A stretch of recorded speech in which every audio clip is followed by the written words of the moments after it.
গণভোট, গণরায়, ইতিহাসের সবচেয়ে শক্তিশালী গণতান্ত্রিক মত। এই অভিমতকে অপেক্ষা করে কিভাবে আমি গণতন্ত্র কায়েম করব।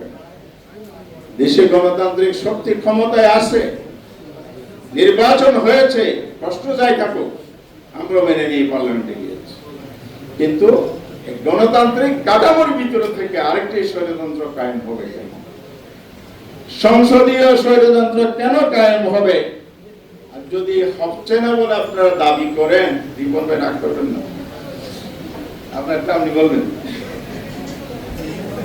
তাহলে পার্লামেন্টে দাঁড়িয়ে মাননীয় সংসদ সদস্য, সরকারের প্রতি দায়িত্বশীল ব্যক্তিবর্গ কেউ বলেন আমরা নির্বাচনের জন্য আসলে মেনে নিয়েছিলাম।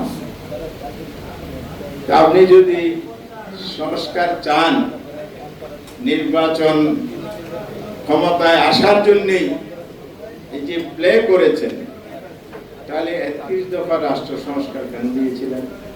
সেই প্রতিশ্রুতি আপনি কোথায় রাখবেন? জাতির কাছে নির্বাচনের আগেও দিয়েছেন, আবার নির্বাচন চলাকালেও দিয়েছেন, নির্বাচন শেষে আপনি বিপরীত কথা বলছেন।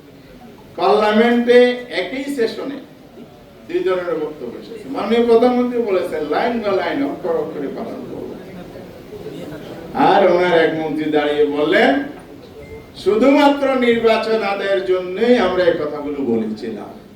কিন্তু একটা জাতির সাথে বিচারিত হয় কিনা, আমি কঠিন শব্দ ব্যবহার করি, জাতির সাথে বিচারিত করে কোনোদিন আপনি সামনে আগাইতে পারেন।